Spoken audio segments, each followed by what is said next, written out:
जिस चीज की महीनों से चर्चा थी आखिर वही हुआ। 1 अक्टूबर को सेबी का सर्कुलर आता है और सर्कुलर में होते हैं 6 नए नियम, जिसमें से कुछ अभी 20 नवंबर से लागू होने वाले हैं और कुछ बाद में। और इन 6 नियमों के बाद लोगों के दिमाग में ये सवाल आने लगा है कि क्या 20 नवंबर के बाद एक आर्म ट्रेडर ऑप्शंस ट्रेडिंग कर पाएगा? Big question. प्लस एक रिपोर्ट की भी हम बात करेंगे जिसके कारण, इसी रिपोर्ट के कारण ये सारे नए नियम लाए गए। क्या थी ये रिपोर्ट, बात करेंगे इस वीडियो में बहुत ही डिटेल में। इसी के साथ सेबी का ये कहना है कि F&O में, फ्यूचर्स एंड ऑप्शंस में बहुत ज़्यादा स्पेकुलेशन होने लगी थी और उसी के चलते उन्हें ये 6 नियम लाने पड़े। पर असली सवाल तो ये है कि क्या ये नए नियम सेबी के मकसद को पूरा कर पाएंगे या फिर लोग ऑप्शन की जगह अब कहीं और जाकर स्पेकुलेशन करेंगे। इस वीडियो में हम इसके बारे में भी डिटेल में बात करेंगे। वीडियो शुरू करने से पहले आपसे एक बात करना चाहूँगा कि वीडियो में जो सारी चीज़ें स्क्रीन पर आपको दिखती है उसका डेटा है, हमारी रिसर्च है। दिखने में बड़ी आसान दिखती है, लेकिन इसके पीछे बहुत ही ज़्यादा मेहनत लगती है रिसर्च बनाने में, वीडियो क्रिएट करने में। और ये जो रिसर्च हम लाते हैं, it is not very easy to find anywhere. इस पर्टिकुलर वीडियो की बात करें तो सेबी के 50-50 पेजेस के मल्टीपल रिपोर्ट्स हमें पढ़ने पड़े और उसके बाद उस रिपोर्ट की जो फाइंडिंग्स है वो आज हम आपके साथ शेयर करने वाले हैं। तो पीछे काफी कुछ मेहनत जाती है और इसके बदले में मैं आपसे कुछ खास नहीं मांग रहा हूँ। बस मेरी एक सिंपल सी रिक्वेस्ट है, आप अभी इस वीडियो को पॉज करो और चैनल के नाम के नीचे फोकस करो और देखो कि आपने अब तक हमारे चैनल फिनोशंस बाय प्रसाद को सब्सक्राइब किया है या नहीं। क्योंकि क्या होता है कि कई सारे लोग लॉन्ग वीडियोस तो बहुत रेगुलरली देखते हैं लेकिन सब्सक्राइब करना भूल जाते हैं। तो आपने अगर चैनल को सब्सक्राइब नहीं किया है तो अभी कर दीजिए और ये नजदीक वाली घंटी भी दबा दीजिए, क्योंकि घंटी बजाओगे तभी प्रसाद मिलेगा। बजा दी? चलिए स्टार्ट करते हैं। नमस्कार, मैं प्रसाद आपका आज के इस वीडियो में स्वागत करता हूँ। वीडियो में आगे बढ़ने से पहले आपको बता दूं, यहाँ पर हमारा दिवाली कॉम्बो ऑफर चल रहा है, जहाँ पर आपको हमारे शेयर मार्केट फॉर बिगिनर्स और फंडामेंटल एनालिसिस 2.0 इस कॉम्बो में शेयर मार्केट के बेसिक से लेकर कंपनी कैसे ढूंढनी है, उसका फॉरेंसिक एनालिसिस कैसे करना है, उसका वैल्यूएशन कैसे निकालना है, उसमें मल्टीबैगर पोटेंशियल है या नहीं, सारी चीजें आप सीख जाएंगे। यानी कि अच्छी कंपनी कौन सी है, वो सही वैल्यूएशन पर है कि नहीं, सारी चीजें आपको पता चल जाएगी। 12,000 रुपीज का ये कॉम्बो आपको मिल रहा है सिर्फ 4,998 रुपीज में, जहां पर एक कोर्स की प्राइस में आपको 2 कोर्सेज के कॉम्बो मिल रहे हैं, वो भी लाइफ टाइम एक्सेस और सर्टिफिकेट के साथ। तो इस ऑफर को किसी भी हालत में मिस आउट ना होने दे। इसकी डिस्काउंट लिंक आपको नीचे डिस्क्रिप्शन और कमेंट बॉक्स में मिल जाएगी और इस प्राइस में आपको ये कॉम्बो आगे कभी नहीं मिलेगा। So don't miss out on this opportunity. ये दिवाली कॉम्बो वाली इस ऑफर के बस आखिरी 72 आवर्स बाकी है, तो ऑफर खत्म होने से पहले जरूर इस ऑफर का फायदा ले, क्योंकि इस दिवाली ऑफर के बाद इस प्राइस पर ये कॉम्बो आपको कभी नहीं मिलेगा। Link is in the description and comment box. चलिए अब आगे बढ़ते हैं। सबसे पहले सेबी के 1 अक्टूबर के सर्कुलर को समझते हैं। अगर शॉर्ट में बताओ तो इस सर्कुलर में सेबी ने मेजरली 6 नए नियम लाए हैं टू कर्ब F&O स्पेकुलेशन, यानी कम लोग ही F&O में ट्रेड कर पाए। इन सारे 6 नियमों को समझना आपके लिए जरूरी है। एक एक करके समझते हैं, तब इससे रिलेटेड क्लैरिटी आपके सामने आ जाएगी। अगर आपको डिटेल में पढ़ना है तो इसी सर्कुलर की लिंक आपको डिस्क्रिप्शन में भी मिल जाएगी। तो सबसे पहला है अपफ्रंट ऑप्शन प्रीमियम कलेक्शन। अब ऑप्शन का जो प्रीमियम है वो अपफ्रंट कलेक्ट किया जाएगा। अब पहले क्या होता था कि पूरा का पूरा प्रीमियम पे करने की जरूरत नहीं पड़ती थी, पर अब वो आपको पूरा का पूरा एक साथ ही पे करना पड़ेगा। एग्जाम्पल के साथ समझाता हूँ, आसानी से समझ जाएंगे आप, डोंट वरी। तो एनिमेशन के साथ इसे समझते हैं। अगर आपको बैंक निफ्टी 52,000 का कॉल लेना है और प्रीमियम 100 रुपीज का है और लॉट का साइज है 15, तो एक्चुअल कॉस्ट ऑफ कॉल क्या हो जाएगा? Premium 100 multiplied by lot size that is 15 हो गया आपका 1500। तो पहले क्या होता था कि जो 1500 है ये पार्शियली आप पे कर सकते थे और बाकी अमाउंट आपको एंड ऑफ द डे वगैरह पे करनी पड़ती थी। अब ये तभी के तभी कलेक्ट किया जाएगा, मतलब जो पहले पार्शियल पेमेंट पे करके लीवरेज ले सकते थे अब वो नहीं कर पाएंगे। तो पार्शियल पेमेंट का फंडा खत्म हो गया। अब बढ़ते हैं दूसरे नियम की तरफ। दूसरा नियम है no calendar spread benefit on expiry day. Calendar spread offset benefit से भी हटा रही है।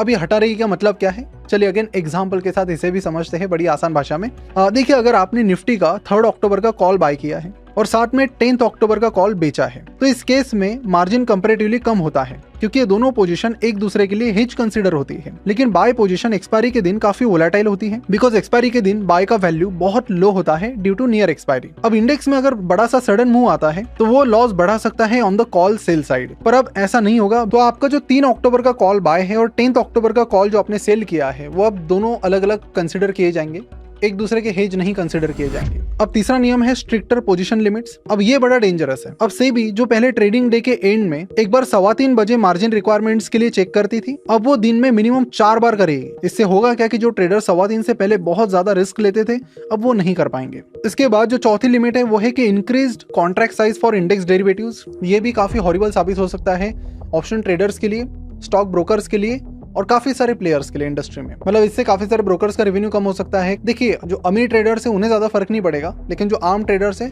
उन पर इसका बहुत ज्यादा इंपैक्ट होने वाला है। अब देखिए, समझते इसको ये क्या है। अब ये जो रूल है ये स्मॉल ट्रेडर्स के लिए बड़ा अलार्मिंग है, बिकॉज पहले minimum value of contract size 5 से 10 लाख रुपए की रेंज में होती थी, जो 2015 में सेट की गई थी। अब वो मिनिमम 15 लाख रुपीज हो जाएगी। अब देखिए, कॉन्ट्रैक्ट साइज बड़ी है तो प्रीमियम भी बढ़ेगा। अब इसमें जो छोटे मोटे ट्रेडर्स है उन पर इंपैक्ट आएगा। लास्ट में हम ये भी बात करेंगे कि ये जो नियम है क्या सही में यूजफुल साबित हो सकते हैं, क्या सही में जो सेबी का फोकस है कि F&O की ट्रेडिंग कम करवाना, क्या उसके लिए काम कर सकते हैं, उसके बारे में हम बाद में बात करेंगे। तब तक बढ़ते हैं 5वें रूल की तरफ। अब 5वां रूल बताता है कि जब इंडेक्स ऑप्शंस एक्सपायर होने वाली होती है तो उस दिन ज्यादातर ट्रेडिंग स्पेक्युलेटिव होती है। मतलब लोग बहुत जल्दी जल्दी ट्रेड करते हैं, इससे प्राइस में काफी उथल पुथल मच जाती है। इस प्रॉब्लम को सॉल्व करने के लिए अभी 20 नवंबर से हर स्टॉक एक्सचेंज सिर्फ बेंचमार्क इंडेक्स के लिए weekly expiring derivatives contract offer करेगा, मल्टीपल नहीं। और फाइनल रूल यह है कि एक्सपायरी डे पर स्पेक्युलेटिव ट्रेडिंग की वजह से बढ़ने वाले रिस्क को कंट्रोल करने के लिए शॉर्ट पोजीशंस के लिए एक एक्स्ट्रा 2% मार्जिन लगाया जाएगा, जिसे ELM कहते हैं। ये रूल सब शॉर्ट पोजीशन पर एक्सपायरी डे के दिन लागू होगा और ये भी नवंबर 20 से शुरू होगा। इसके अलावा इसमें से कौन सा रूल किस दिन से अप्लाई होने वाला है आप यहाँ पर स्क्रीन पर देख सकते हो। अब सवाल यह है कि सेबी इतने सारे नियम क्यों ला रही है, वो भी एक साथ। तो इसका जवाब है एक रिपोर्ट। जी हाँ, एक रिपोर्ट। आप स्क्रीन पर देख सकते हो, ये 33 पन्नों की रिपोर्ट। तीसरे पन्ने पर लिखा है 91.1% इंडिविजुअल ट्रेडर्स यानी अराउंड 73 लाख ट्रेडर्स ने F&O में फाइनेंशियल ईयर 2023 एंड 24 में पैसा गवाया है। और इनका जो एवरेज लॉस है एक एक बंदे का, वो है 1.2 लाख रुपीज। काफी बड़ी अमाउंट है। मतलब इंडिया एक ऐसी इकोनॉमी है जहाँ पर एक आम आदमी ऑन एन एवरेज 1.5 लाख रुपए कमाता है। वही हमारी पर कैपिटा इनकम है। 2024 में सब मिला के अब तक 75,000 करोड़ का लॉस हो चुका है ट्रेडर्स को। क्लियर पिक्चर है कि majority traders are losing money in F&O। अब आप 5वां पॉइंट पढ़ेंगे तो आपको समझ आएगा कि टॉप लॉस मेकर्स कितना पैसा गंवा रहे हैं। तो टॉप 3.5% लॉस मेकिंग ट्रेडर्स जो है उन्होंने on an average 28 lakh rupees का लॉस किया है। और इसमें मैं टैक्स और ब्रोकरेज नहीं गिन रहा हूँ, वो अलग। आप 6वां पॉइंट पढ़िए कि सिर्फ 7.2% इंडिविजुअल ट्रेडर्स ने प्रॉफिट बनाया है पिछले 3 सालों में। अब कुछ लोग सोच रहे होंगे कि चलो 7.2% ट्रेडर्स ने तो प्रॉफिट कमाया है, राइट?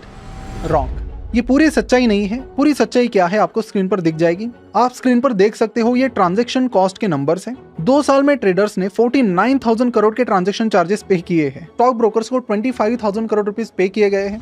और आप देख सकते हो कि जो इंडिया के टॉप ब्रोकर्स है, they are making money like anything. इसी बीच गवर्नमेंट भी पीछे नहीं रही, उन्होंने भी यहाँ पर F&O से 13,900 करोड़ रुपीस कमा लिए और स्टॉक एक्सचेंज ने भी लगभग 10,000 करोड़ रुपए कमा लिए। पिछले फाइनेंशियल ईयर में ऑन एन एवरेज एक ट्रेडर ने 26,000 रुपीज सिर्फ ट्रांजेक्शन कॉस्ट पर दिए हैं।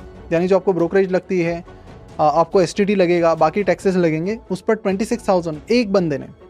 और इसमें से 70% सिर्फ ब्रोकरेज के नाम पर चला गया है। तो जो सच है वो काफी भयानक है कि इन 7.2% ट्रेडर्स में से सिर्फ 1% ट्रेडर्स ऐसे रहे जिन्होंने ट्रांजैक्शन चार्जेस और बाकी खर्चों के बाद 1 लाख रुपए से ज्यादा का प्रॉफिट कमाया है। मतलब ये रिपोर्ट जब हमने डिटेल में पढ़ी, ऊपर से तो आपको कुछ डेटा मिल गया होगा, लेकिन जब डिटेल में पढ़ी तो पता चला कि 100 में से सिर्फ एक बंदा पैसा कमा रहा है। तो मतलब आप समझ सकते हो कि असली कमाई किसकी हो रही है और रियलिटी कितनी शॉकिंग है। ये चीजें नहीं पता, किसी को भी बताई भी नहीं गई।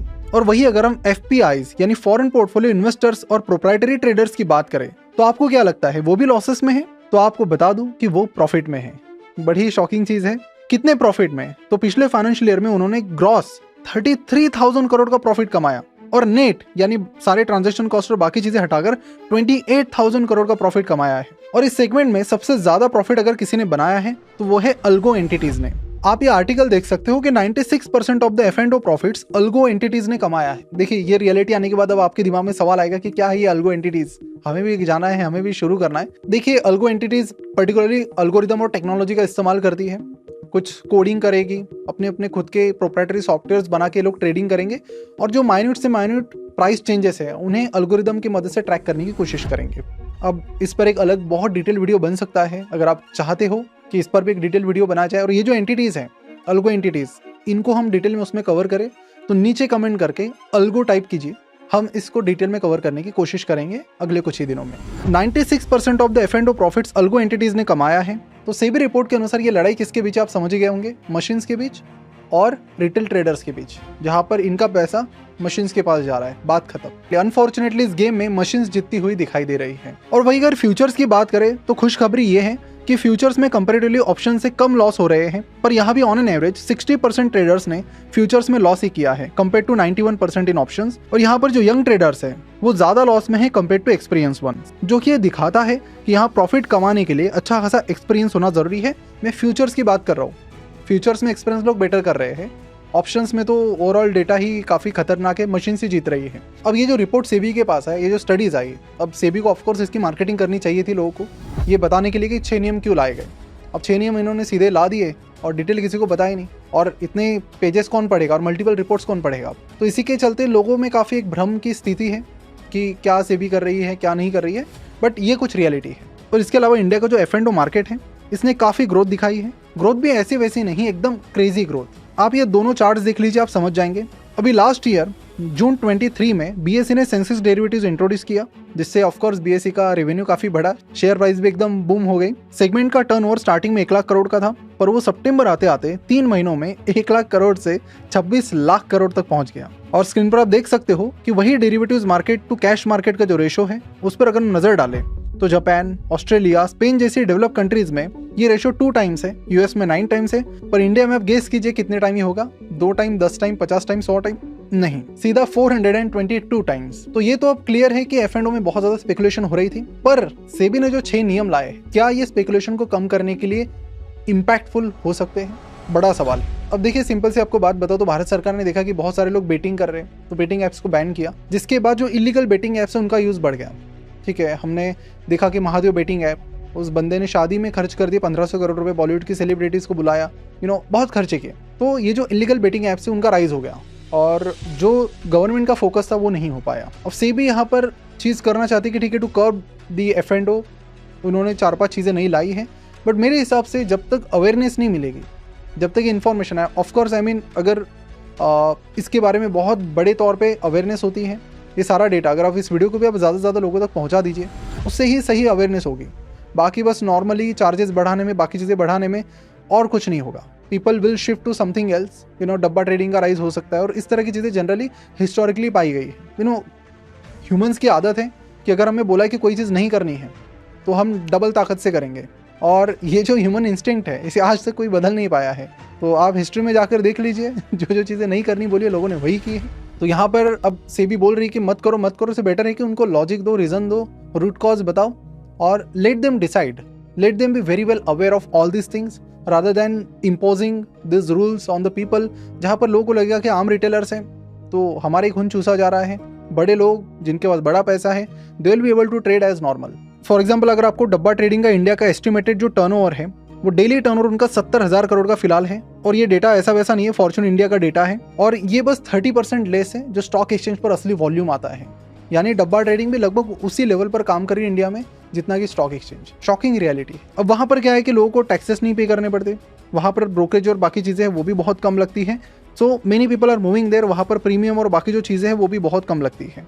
सिमिलरली, जैसे मैंने आपको बेटिंग ऐप का बताया, तो उसके बाद जो अनरेगुलेटेड गैम्बलिंग इंडस्ट्री है उसकी साइज बहुत बढ़ गई, और वो अभी 8,20,000 करोड़ की हो गई है। आज तो लोग अलग अलग चीज़ें भी करने लगे, कलर ट्रेडिंग वगैरह, उसमें भी कुछ 1,600 करोड़ का कलर ट्रेडिंग स्कैम हुआ है हैदराबाद में, जहाँ पर एक चाइनीज़ व्यक्ति को पकड़ा गया है।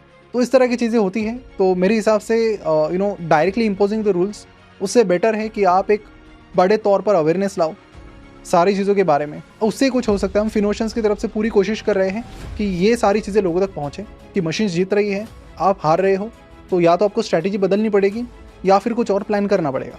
तो सोल्यूशन आपको ढूंढना है अभी, because algo entities are making money like crazy. आप चाहेंगे तो उस पर वीडियो बनाएंगे, नीचे कमेंट करके ज़रूर बताइए। उसमें काफ़ी एकदम डेप्थ में जाने की हम कोशिश करेंगे कि हो क्या रहा है एक्चुअल में, क्यों मशीन्स जीत पा रही है, बात करेंगे उसके बारे में। वीडियो एकदम ज़्यादा से ज़्यादा लोगों तक शेयर कीजिए ताकि ये रियलिटी उन्हें F&O की पता चले। अगर वो कर रहे हैं तो ये रियलिटी सभी तक जानना ज़रूरी है। तो ये अवेयरनेस होनी चाहिए, तभी बाकी चीज़ें कंट्रोल हो पाएगी। तो मैंने तो अपना काम किया है, आप प्लीज़ अपना काम कीजिए, ज़्यादा से ज़्यादा ग्रुप में, ज़्यादा से ज़्यादा दोस्तों तक ये वीडियो ज़रूर शेयर कीजिए। जाते जाते हमारी कॉम्बो ऑफर को ज़रूर चेकआउट कीजिए, क्योंकि इस तरह की ऑफर्स आपको बाद में नहीं मिलेगी। This is a great opportunity to learn share market in depth, in detail इस दिवाली। और ये सारे कॉम्बोज देखने के बाद इस तरह का एनालिसिस आप खुद भी कर पाएंगे। आपको उसके बाद किसी पर भी डिपेंड रहने की जरूरत नहीं पड़ेगी, एक इंडिपेंडेंट इन्वेस्टर आप बन पाएंगे। फिलहाल यहीं पर रुकते हैं, मिलते हैं अगले वीडियो में। Thank you so much for watching this. और हाँ, सब्सक्राइब नहीं किया तो जरूर सब्सक्राइब कीजिए, बहुत मेहनत जाती है इन चीज़ों में।